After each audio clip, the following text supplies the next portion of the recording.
اعوذ باللہ من الشیطان الرجیم بسم اللہ الرحمن الرحیم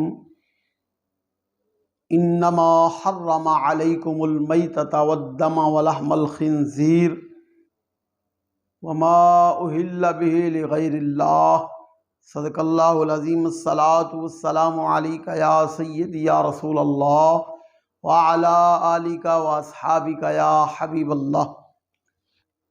برادران اسلام، یہ قربانی کا موقع ہے اور اس قربانی کے موقع پر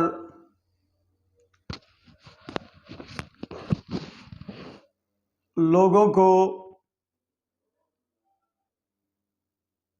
کافی سارے اختلافات نظر آتے ہیں۔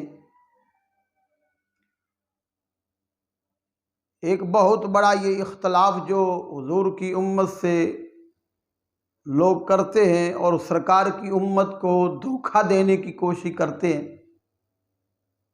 یعنی کہ حضور کی امت سے غیر اللہ کے نام کا دھوکہ۔ یہ اکثر بیماری جو ہے ان لوگوں میں پائی جاتی ہے کہ حضور کی امت سے غیر اللہ کے نام کا جو دھوکہ دیتے ہیں۔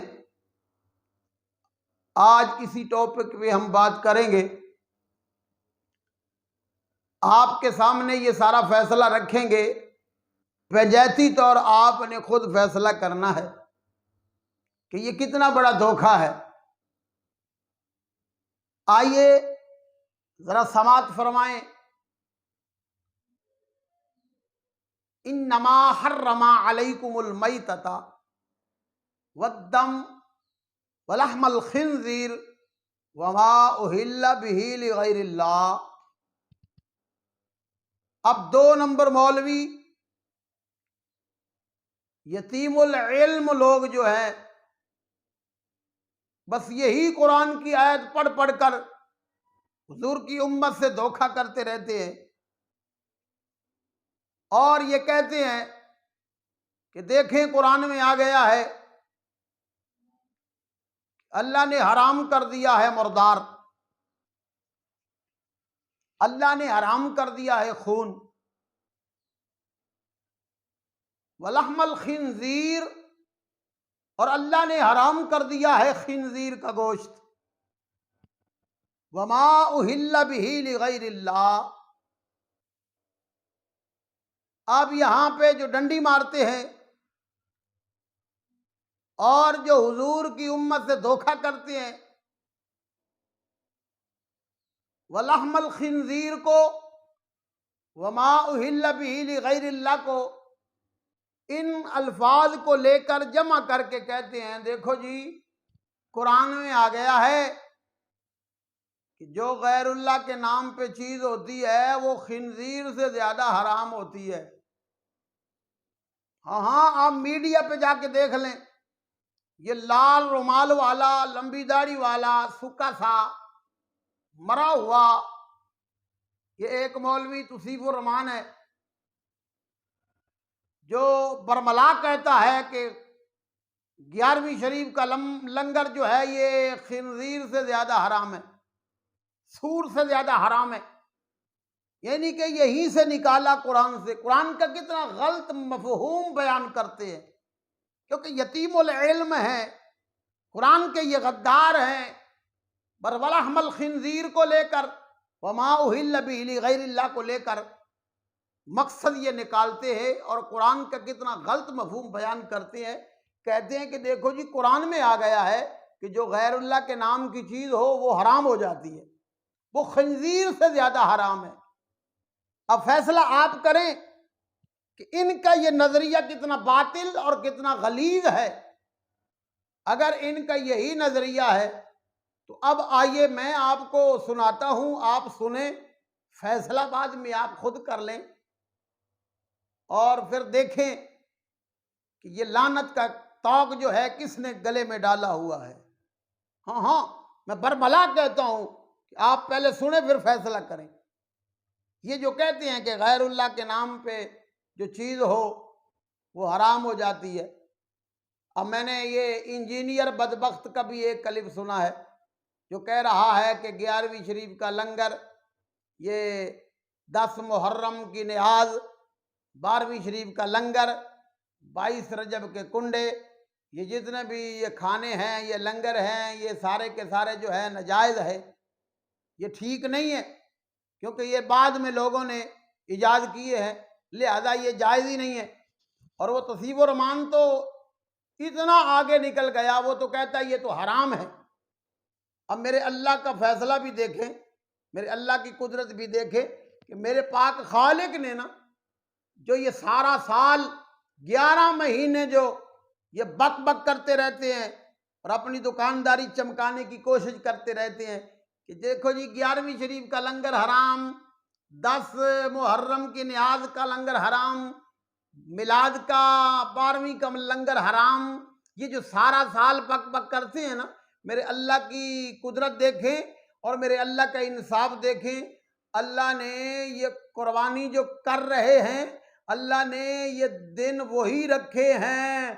اللہ فرماتا ہے بدبختو پورا سال بکواس کرتے رہو، میں 10ویں کا لنگر بھی کھلاؤں گا، 11ویں کا لنگر بھی کھلاؤں گا اور پھر 12ویں کا لنگر بھی کھلاؤں گا۔ اللہ نے کھلا دیا۔ اب یہاں بھی کہو کہ یہ حرام ہے، اللہ نے دن بھی وہ رکھے 10، 11، 12، یہ قربانی شریف کے یہ 3 دن رکھے ہیں، اللہ نے وہی رکھے ہیں جن کے بارے میں یہ پورا سال زور دیتے رہتے ہیں۔ اب میرے اللہ نے خود انصاف فرما دیا، اب یہ 10ویں کا بھی کھا رہے ہیں، اب 11ویں کا بھی کھا رہے ہیں اور اب یہ 12ویں کا بھی کھا رہے ہیں۔ اب یہاں پہ کہو کہ یہ تو حرام ہے، اور ہاں یہ جو غیر اللہ کے نام کا دھوکہ دیتے ہیں نا، ان کا گریبان پکڑ کر پوچھیں غیر اللہ کا نام کہتے رہتے ہو، تو یہ بتاؤ کہ یہ جو قربانی کر رہے ہو یہ کس کے نام کے ساتھ منسوب ہے؟ ہاں کہ قربانی کیا ہے؟ قربانی سیدنا ابراہیم علیہ السلام کی سنت ہے۔ تو اب یہ قربانی کا جانور جب خریدنے کے لیے جاتے ہیں تو یہ نہیں ہوتا کہ جناب ہم یہ اللہ کے نام پہ خریدنے کے لیے آئے ہیں۔ ہر کسی کی زبان سے یہی لفظ سنتے ہیں اور سننے میں آتے ہیں، کہتے ہیں ہم نے سنت ابراہیم کو ادا کرنا ہے، اور یہ جو خریدنے کے لیے گئے ہیں یہ ابراہیم علیہ السلام کی سنت کو ادا کرنے کے لیے۔ تو یہ جو ہے قربانی کا یہ جو موقع ہے یہ تو منسوب ہے سیدنا ابراہیم علیہ السلام کے نام پر، اس کو بھی حرام کہو۔ اور چلو تسلی کے لیے آگے چلتے ہیں، یہ فلسفہ تو آپ سمجھ رہے ہیں کہ میں کیا کہنا چاہتا ہوں، تھوڑا سا آگے چلتے ہیں اور آپ خود فیصلہ کر لیں کہ یہ غیر اللہ کے نام کا کتنا بڑا دھوکہ ہے۔ اب یہ حج کا موقع ہے، حج ہو رہا ہے، عمرہ کا موقع ہوتا ہے، عمرہ ہو رہا ہوتا ہے۔ اب عمرہ کرنے گئے، حج کرنے گئے، اللہ کے گھر کا طواف کیا۔ بڑی بات کرنے والا ہوں، توجہ کریں، یہ اللہ کے گھر کا طواف کیا۔ پوری دنیا میں رہنے والے تمام مردودوں کو میں یہ چیلنج دیتا ہوں، قیامت تک کا ٹائم ہے، اس کا جواب دیں۔ اللہ کے گھر کا طواف ہوتا رہا، جب طواف مکمل کر لیا اب یہ مانگے دعا، مالک میں نے تیرے گھر کا طواف کر لیا، میرا عمرہ مکمل ہو گیا، یا اللہ اس کو قبول کر لے، مانگے اور یہیں پہ اپنا عمرہ ختم کر لیں، کیونکہ یہ غیر اللہ کے در پہ جانا نہیں چاہتے، یہ غیر اللہ کے در پہ جانا تو حرام سمجھتے ہیں۔ تو یہاں پہ اب اللہ کا گھر ہے، اللہ کے گھر کا طواف مکمل ہو گیا، اب دعا مانگے مالک میرا عمرہ قبول کر لے، تو عمرہ قبول ہو جائے گا؟ عمرہ قبول، یہ اللہ کا گھر ہے، اللہ کے گھر کا طواف کر لیا بس۔ اب اللہ فرماتا ہے میرے گھر کا طواف تو کر لیا، پہلے یار کے قدموں پہ چل، جب تک میرے سیدنا ابراہیم علیہ السلام کے قدموں پہ جا کر 2 رکعت نماز نفل یا نوافل ادا نہیں کرے گا، یہ عمرہ تو تیرے منہ پہ مار دیا جائے گا۔ اگر غیر اللہ کے در سے منہ موڑے گا تو تیرا عمرہ تیرے منہ پہ مار دیا جائے گا، اللہ تو تیرا عمرہ ہی قبول نہیں فرمائے گا۔ اب بار بار کر اصرار، مالک یہ تیرا گھر ہے، میں نے تیرے گھر کا طواف کر لیا ہے، اب غیر اللہ کے در پہ بھیج رہا ہے اللہ، اب یہ سارا اعتراض کر اللہ کی ذات پر اور لعنت کا توق اپنے گلے میں ڈال لے، کیونکہ جب تک مقام ابراہیم پر وَاتَّخِذُوا مِن مَّقَامِ إِبْرَاهِيمَ مُصَلًّى، جب تک مقام ابراہیم پر نہیں جائیں گے، نوافل ادا نہیں کریں گے تو عمرہ، تو یہ غیر اللہ ہم نے ڈالا ہے، یہ غیر اللہ ہم نے داخل کیا ہے۔ یہ جن کو تم غیر اللہ سمجھتے ہو یہ غیر اللہ نہیں ہے، یہ اللہ کے محبوب ہیں، اللہ نے ان کو عزت اور طور عطا کر دی ہے، اس لیے اللہ نے اپنے گھر کے طواف تک عمرہ نہیں رکھا، اللہ نے یاروں کی اداؤں کو ادا کرنے کا بھی حکم عطا فرمایا ہے۔ اب یہ تمہاری نظر میں یہ غیر اللہ ہے، لیکن ہمارا نظریہ یہ ہے غیر اللہ کے در پہ نہیں جاتے تو اللہ تو قبول ہی نہیں فرماتا۔ اب نوافل پڑھیں گے مقام ابراہیم پر تو عمرہ قبول ہوگا، اب مقام ابراہیم پر نوافل بھی پڑھ لیے، اب وہاں سے اللہ فرماتا ہے چلو، مقام ابراہیم پر نوافل ادا کر لی، اللہ فرماتا ہے چلو کبھی صفا پہ جاؤ، کبھی مروہ پہ جاؤ، کبھی ادھر کبھی ادھر، 7 مرتبہ ادھر 7 مرتبہ ادھر چکر لگاؤ، یہ چکر نہیں لگاؤ گے تو تمہارا عمرہ ہی قبول نہیں ہوگا۔ مجھے یہ بتاؤ صفا اور مروہ کی پہاڑیوں پر حضرت ہاجرہ سلام اللہ علیہا آپ نے یہ چکر لگائے تھے، تو کیا یہ غیر اللہ ہم نے داخل کیا؟ اب اللہ کا گھر موجود ہے، عمرہ ہو رہا ہے، حج ہو رہا ہے، اللہ کا گھر جب موجود ہے تو مقام ابراہیم کی کیا ضرورت تھی؟ اللہ کے گھر کا طواف ہو رہا ہے، اب اللہ کے گھر کے طواف کے ساتھ ساتھ صفا مروہ پہ جانے کی کیا ضرورت تھی؟ کیا یہ غیر اللہ ہم نے داخل کیے ہیں؟ یہ غیر اللہ ہم نے ڈالے ہیں؟ اب یہ اللہ سے سوال کر کے پوچھ مالک یہ کیا ہو گیا؟ ہم تو بدبختی، ہمارا تو مقدر ہے، ہم تو اس پہ زور دیتے ہیں کہ غیر اللہ کے نام کی چیز حرام ہو جاتی ہے، تو یا اللہ یہ غیر اللہ اپنے کعبۃ اللہ کے ساتھ ہی رکھ لیے، اب یہ اعتراض اللہ پہ کر ہم پہ کیوں کرتا ہے؟ اب صفا مروہ پہ حضرت ہاجرہ پاک جو دوڑی تھی، اب یہاں پہ ایک اور ذرا اس ٹاپک سے ہٹ کے میں سوال کرنا چاہتا ہوں، جو یہ کہتے ہیں نا کہ نبی علیہ السلام تو ایک مرتبہ تشریف لائے تھے، تو تم ہر سال حضور کے میلاد کے جشن کرتے ہو، ہر سال تم حضور کے میلاد کو مناتے ہو، حضور تو ایک مرتبہ تشریف لائے تھے، یہ ہر سال کیوں؟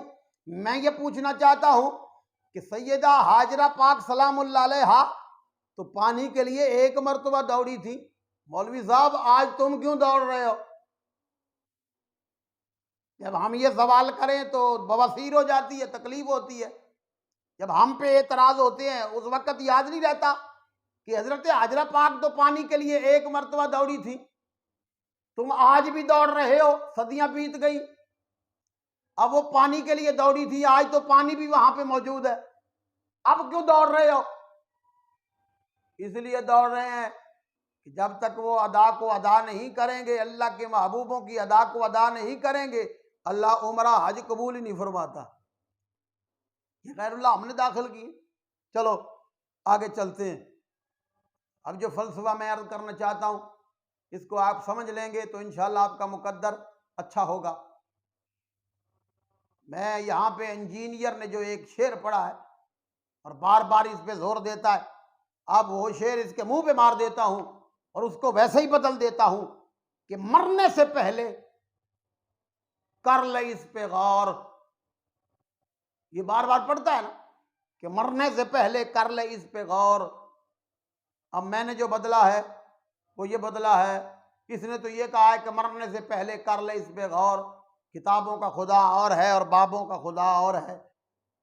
اچھا یہ تو ویسے ہی جملے عجیب لگتے ہیں بھی، بابے اللہ کے ولی کامل ولی جو ہیں وہ تو اللہ کی کتابوں کے ساتھ جڑے ہوئے ہیں، وہ قرآن کے ساتھ جڑے ہوئے ہیں۔ اب یہ جو آپ کو کتابیں دکھاتا ہے نا، بار بار یہ کتابیں دکھاتا ہے، یہ ہشت پشت دیکھ لیں، اس میں تو چشتی رسول اللہ ہے۔ آپ اس کے الفاظ پہ آپ نے غور ہی نہیں کیا۔ جب یہ بیان کرتا ہے تو کرتے ہوئے کہتا ہے کہ وہ بزرگوں نے نہیں کہا، یہ بعد والوں میں ڈالا، تو پھر بزرگوں کو کیوں بدنام کر رہا ہے؟ اس لیے پتہ چلا اس کا نظریہ باطل ہے۔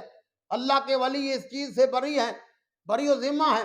اس نے خود کئی مرتبہ کہا ہے، یہ داتا علی اجمیری غوث الورا پاک کے بارے میں، یہ ان بزرگوں کے بارے میں بات کرتے ہوئے خود کہتا ہے کہ نہیں شاید انہوں نے نہ کہا ہو، یہ بعد والوں نے ڈالا۔ تو بعد والوں کو پکڑ، یہ تیری ذمہ داری بنتی ہے، جو چھاپ رہے ہیں ان کو پکڑ، ان پر کیس کر، عدالت میں لے کے جا۔ تو اللہ کے ولیوں کی دشمنی میں لعنت کیوں لیتا ہے؟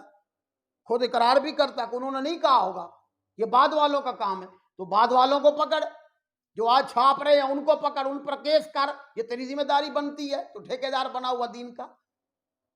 تو میں یہاں جو کہنا چاہتا ہوں کہ حضرت حاجرہ پاک تو ایک مرتبہ دوڑی تھی، آج کیوں دوڑ رہے ہو؟ تو پتہ چلا اگر وہاں پہ اگر آج بھی دوڑیں، حاجرہ پاک ایک مرتبہ دوڑی تھی تو آج دوڑیں تو عمرہ حج مکمل ہوتا ہے۔ ہمارا ایمان ہی تب مکمل ہوتا ہے جب ہم ہر سال اپنے آقا کے میلاد کا جشن کرتے ہیں۔ تو خیر، میں جو یہاں پہ ایک بات کرنا چاہتا ہوں، اس پہ ذرا غور فرمائیں۔